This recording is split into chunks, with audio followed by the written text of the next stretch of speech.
9 to 18 बोलते ना। तो क्वेश्चन नंबर 7 देख। हाँ, question number 7, SBJ were partners in a firm. He was admitted as a partner in the partnership for 1/5 share of profits. Calculate the sacrificing ratio of S, B and J. तो इसमें देखो हमें new ratio दिया हुआ है T का, ठीक है, लेकिन एस बी जे का ओल्ड रेशो नहीं दिया हुआ। तो इस केस में हम क्या करेंगे, हम मानकर चलेंगे कि इनका ओल्ड रेशो इक्वल होगा, ठीक है।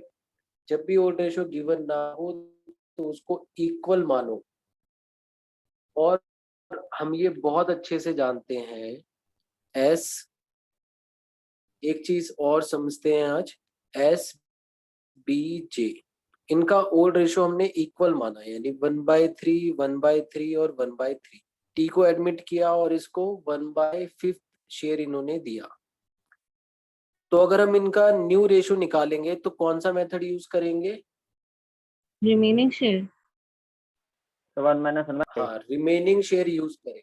हाँ, रिमेनिंग शेयर कितना आएगा, 4/5, और इस 4/5 को डिस्ट्रीब्यूट कर देंगे equally between S, B and J. बेटा जब भी हम रिमेनिंग शेयर मेथड यूज करेंगे, जब भी हम रिमेनिंग शेयर मेथड यूज करेंगे तो सैक्रिफाइसिंग रेशियो हमेशा ओल्ड रेशियो के इक्वल ही आएगा, ठीक है।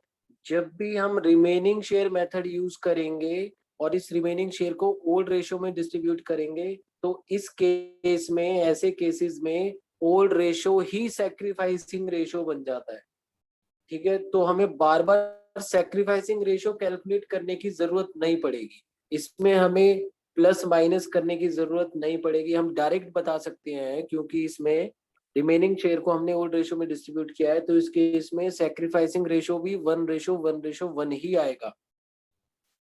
समझ में आया बेटा? Yes sir. यस। ठीक है, आने वाले क्वेश्चंस में भी चेक करोगे तो यही रहेगा, और जो हमने पहले क्वेश्चंस किए हैं उसमें भी सेम ही आता है। और कोई डाउट बेटा? सिर्फ क्वेश्चन 15 देख लीजिए। Question number 15, question number 15, A, B, C and D are in partnership sharing profits and loss in the ratio 36/24/2020, ठीक है। Respectively E joins the partnership for 20% share का मतलब 1/5, ठीक है। अब ध्यान से देखो, ABCD ये चारों पार्टनर्स हैं और ये इनका रेशो है, ठीक है। ई को इन्होंने एडमिट किया और ई को शेयर दे रहे हैं 1/5। अगर क्वेश्चन यहाँ तक रहता तो हम क्या करते, रिमेनिंग शेयर निकालते और उसको इनके ओल्ड रेशो में डिस्ट्रीब्यूट करते।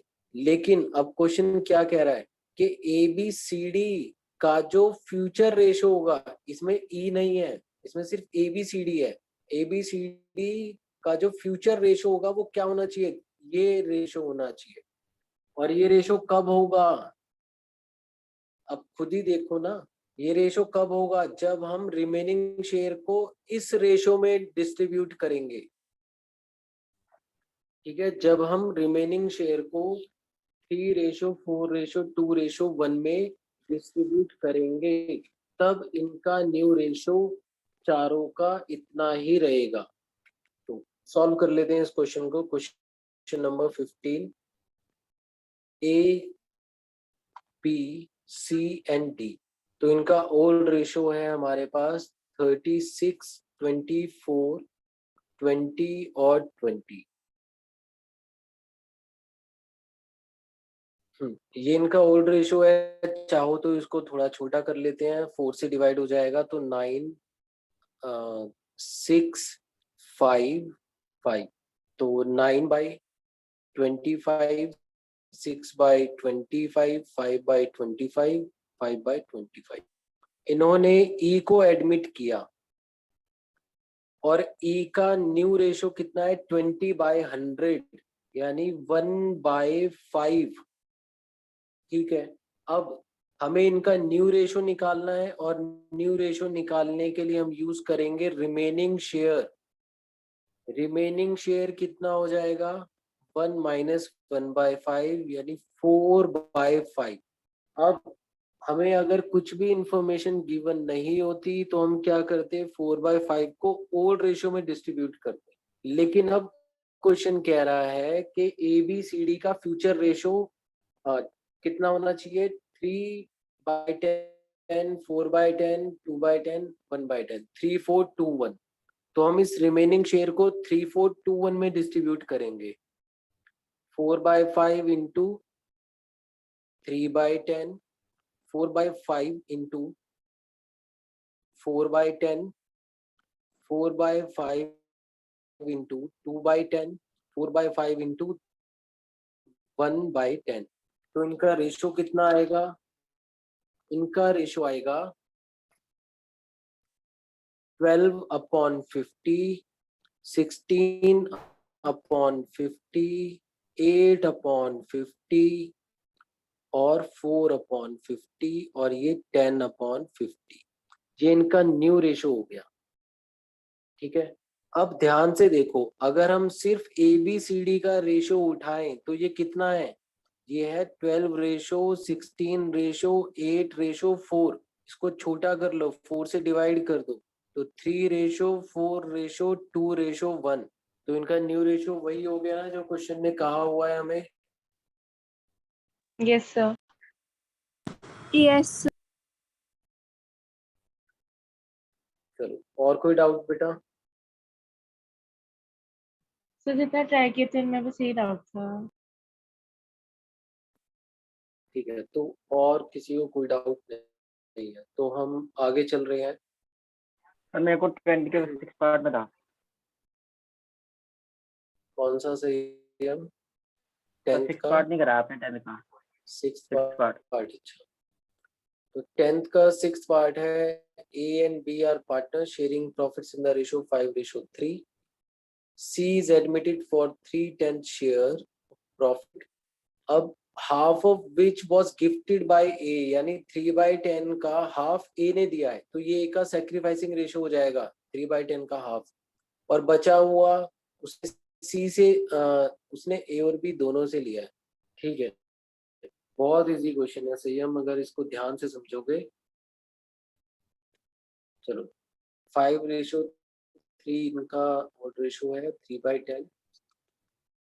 क्वेश्चन नंबर 10 का 6th पार्ट। A और B का ओल्ड रेशो है हमारे पास 5/8 एंड 3/8। अब क्वेश्चन कह रहा है हमें कि इन्होंने C को एडमिट किया और C का न्यू रेशो है 3/10। अब इस 3/10 का हाफ इसने A से लिया है। 3/10 का हाफ A से लिया है।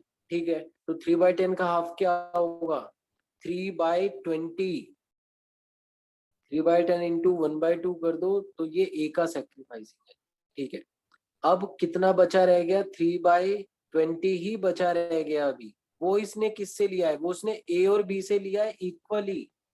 ठीक है, 3/10 का हाफ यानी 3/20 उसने अकेले A से लिया। फिर जो बचा हुआ इसका शेयर है यानी 3/20 ही बचा रह गया ना, वो इसने A और B से लिया इक्वली, यानी A से और कितना लिया 3/20 का 3/10. हाफ। 3/20 का हाफ। फिर से सुनो, 3/40. ध्यान से सुनो। हाँ, 3/40। 3/10 का में से 3/20 ए के पास ए में से इसने लिया तो बचा कितना रह गया 3/20 ही बचा रह गया। इसने ये 3/20 फिर से ए और बी से लिया हाफ हाफ, तो 3/20 का हाफ हो गया 3/40 और इससे लिया 3/40। इन दोनों का सेक्रीफाइस हो जाए सेक्रीफाइसिंग आएगा, तो ऐड कर देते हैं इन दोनों को, तो ये आएगा 9/40 और ये आएगा 3/40। ठीक है, तो करेंगे तो 12/40 डिवाइड कर दो 4 से 3/10, वही रेशो इसका है। सही हम समझ में आया?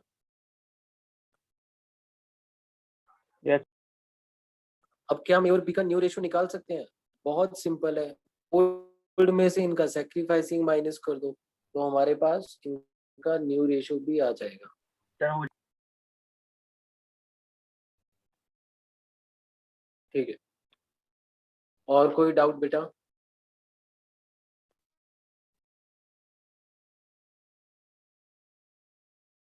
और कोई डाउट नहीं?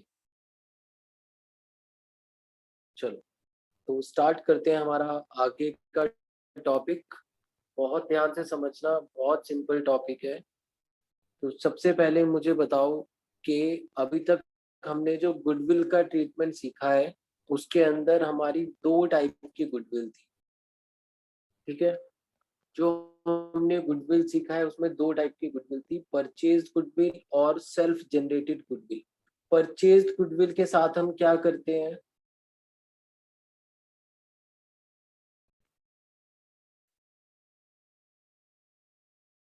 बोलो बेटा, परचेज गुडविल का हम क्या करते हैं?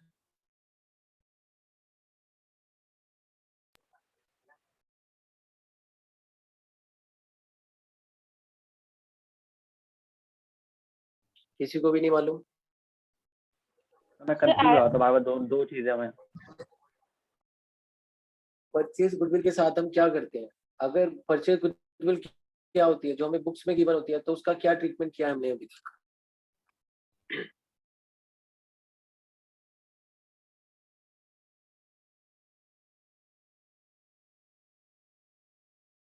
डिस्ट्रीब्यूट ओल्ड रेशो में। हाँ, जो बुक्स के अंदर गुडविल होती है यानी परचेज गुडविल, उसको हम डिस्ट्रीब्यूट या फिर राइट ऑफ करते हैं between partners in their old ratio. तो उसमें एंट्री होती है partners capital account debit to goodwill account. Self generated goodwill का हम क्या करते थे? और गेनिंग और सैक्रिफाइस में डिस्ट्रीब्यूट कर देते, gaining account debit to sacrifice. हाँ, gaining partners account debit to sacrificing partners capital account, हम ये करते थे। चलो अब जो मैं समझा रहा हूँ उसको बहुत ध्यान से समझना, तो गुडविल बिल्कुल क्लियर हो जाएगा ना, नहीं तो कंफ्यूज कर जाओगे। चलो, तो सपोज करो कि हमारे पास एक बैलेंस शीट गिवन है। हमारे पास बैलेंस शीट है,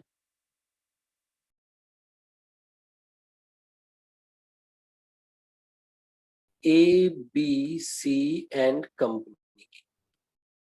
तो हमें कैपिटल दिया हुआ है ए बी सी का 45 लाख। कुछ जनरल रिजर्व है हमारे पास 5 लाख का। क्रेडिटर्स है हमारे पास 25 लाख। और कुछ आउटस्टैंडिंग एक्सपेंस है हमारे पास 10 लाख। ठीक है, तो टोटल कितना हो गया हमारा? 50 और 35, 85 लाख। हमारे पास कुछ फिक्स्ड एसेट्स हैं 50 लाख के, और करंट एसेट्स हैं 35 लाख। तो एसेट्स का टोटल भी 85 लाख हो गया। सबको ये बैलेंस शीट क्लियर है? बहुत इजी है ना? चलो अब थोड़ा आगे चलते हैं। तो एबीसी ने डिसाइड किया कि वो डी को न्यू पार्टनर बनाएंगे, एज अ न्यू पार्टनर। ठीक है, जब डी को पार्टनरशिप देंगे तो अब हम ये बहुत अच्छे से जानते हैं। सपोज करो इन्होंने डी को 1/5 शेयर दिया, 1/5। अभी इनका शेयर इक्वल है, 1/3, 1/3, 1/3। ठीक है, इक्वल शेयर है। इन्होंने डी को एडमिट किया फॉर 1/5 शेयर। तो हम ये बहुत अच्छे से समझते हैं कि जब डी पार्टनर बन जाएगा तो उसको ओनरशिप मिल जाएगी, ना ही फ्यूचर प्रॉफिट में बल्कि हमारी बैलेंस शीट के एसेट्स और लाइबिलिटीज के अंदर भी 1/5 part of the balance sheet का वो ओनर बन जाएगा। क्या हम इसको ये ओनरशिप या फिर पार्टनरशिप फ्री में देंगे? No sir. और नहीं वो लगाएगा ना तो क्या करें? क्या मांगेंगे उससे बदले में? सर उसकी इन्वेस्टमेंट। हाँ, उससे कहेंगे कि हमने ये सारे एसेट्स और लायबिलिटीज अपनी कैपिटल को इन्वेस्ट करके खरीदे हैं, तो अगर आपको इन बैलेंस शीट के आइटम्स में ओनरशिप चाहिए तो उसके लिए कैपिटल लेकर आओ। ठीक है, कोई प्रॉब्लम नहीं है। तो डी मना नहीं करेगा, डी कैपिटल लेकर आएगा। कैपिटल तो इसका मतलब कैपिटल वो क्यों लेकर आ रहा है? क्योंकि उसको पार्टनरशिप या फिर ओनरशिप मिल रही है in assets and liabilities of the balance sheet, तो ये कैपिटल लेकर आएगा। तो डी विल ब्रिंग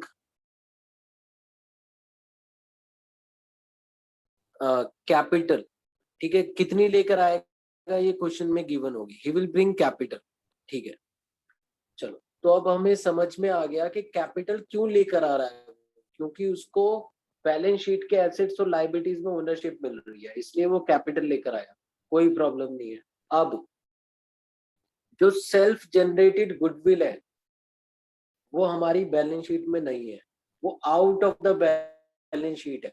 ठीक है, ये सब हम जानते हैं बहुत अच्छे से। अब जैसे ही वो पार्टनर बनेगा तो मुझे बताओ बेटा, क्या उससे गुडविल में, यानी जो out of the balance sheet valued goodwill है हमारी, क्या उसमें भी उसको ओनरशिप मिलेगी? No sir. नहीं, नहीं मिलेगी। हाँ, उसमें भी ओनरशिप मिलेगी। खुद ही सोचो कि अगर तुम सारे पार्टनर्स हो और मैं तुम्हारी फर्म में आ जाऊं, तो क्या मुझे पार्टनर बनने के बाद उस फर्म की ब्रांड वैल्यू को यूज करने से तुम मना कर सकते हो? नहीं कर सकते। उस फर्म का नाम यूज करने से मना कर सकते हो? नहीं कर सकते। इसका मतलब मुझे गुडविल में भी पार्टनरशिप मिल गई। ठीक है, तो सिंपल सी चीज है कि जो बैलेंस शीट के आइटम्स थे उसके बदले में उसने कैपिटल दिया, लेकिन जो बैलेंस शीट के बाहर का आइटम है यानी सेल्फ जनरेटेड गुडविल, उसके बदले वो क्या पे करेगा? वो अलग से पैसे लेकर आएगा, जिसको हम बोलते हैं प्रीमियम फॉर गुडविल। ठीक है, तो सेल्फ जनरेटेड गुडविल की पार्टनरशिप के लिए वो प्रीमियम फॉर गुडविल लेकर आएगा। तो क्या लिखेंगे हम? He will bring capital and premium for goodwill. Premium for goodwill for his तो शेयर। हाँ बोलो बेटा। सर जो एक नया पार्टनर जब इन्वेस्ट करता है तो वो कंपनी के पास्ट प्रॉफिट्स के भी मतलब उसका होता है। नहीं, देखो हमने पास्ट प्रॉफिट को ऑलरेडी डिस्ट्रीब्यूट कर लिया था। जर्नलिज्म का हम क्या करेंगे? इसको हम ऑलरेडी इसको हम डिस्ट्रीब्यूट कर लेंगे ना बिफोर एडमिशन ऑफ डी। इसीलिए डिस्ट्रीब्यूट करते हैं क्योंकि पास्ट प्रॉफिट में हम उसको ओनरशिप नहीं देना चाहते। समझ में आया? Yes. ठीक है, लेकिन ये जो सेल्फ जनरेटेड गुडविल है, क्या हम इसको खत्म कर सकते हैं? नहीं कर सकते। गुडविल खत्म होगी तो बिजनेस खत्म हो जाएगा, तो इसमें तो ओनरशिप देनी ही पड़ेगी। तो ओनरशिप देने के लिए हम उससे गुडविल के अलग से पैसे मंगाएंगे। तो वो दो चीजें लेकर आएगा। फर्स्ट लेकर आएगा वो कैपिटल, क्योंकि उसको एसेट्स और लायबिलिटीज में ओनरशिप मिल रही है, प्लस प्रीमियम फॉर गुडविल, क्योंकि उसको वैल्यूड गुडविल में भी ओनरशिप मिल रही है। ठीक है, तो सपोज करो कि वो गुडविल के लिए, सपोज करो कि वो गुडविल के लिए 50,000 रुपए लेकर आया। ठीक है, गुडविल में जो उसको शेयर मिल रहा है उसके लिए वो 50,000 रुपए लेकर आया। ठीक है, अब इस 50,000 रुपए का हम क्या करेंगे? क्या होना चाहिए इसका?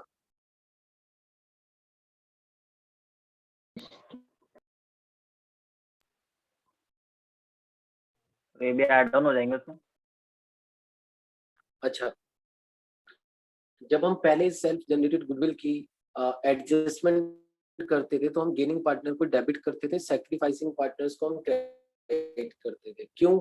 एक तरह से गेनिंग पार्टनर ने वो परचेज कर लिया, किससे? सैक्रिफाइसिंग पार्टनर से। तो इसीलिए गेनिंग पार्टनर पेमेंट्स कर रहे होते थे सैक्रिफाइसिंग पार्टनर्स को। ठीक है। अब जो डी है, न्यू पार्टनर है, उसको भी तो गेन कर, वो भी तो गेन कर रहा है ना शेयर।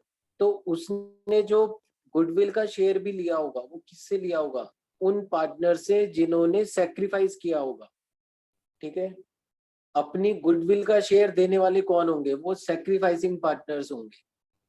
तो ये जो 50,000 है, ये भी किसको मिलने चाहिए? ये सेक्रीफाइसिंग पार्टनर्स को मिलने चाहिए। ठीक है। तो ये जो 50,000 रुपए प्रीमियम फॉर गुडविल लेकर आया है, इसको हम सेक्रीफाइसिंग पार्टनर्स में डिस्ट्रीब्यूट कर देंगे इन देयर सेक्रीफाइसिंग रेशो। सबको समझ में आया बेटा? Yes, sir. ठीक है। इसके अभी हमें नोट्स भी बनाने हैं।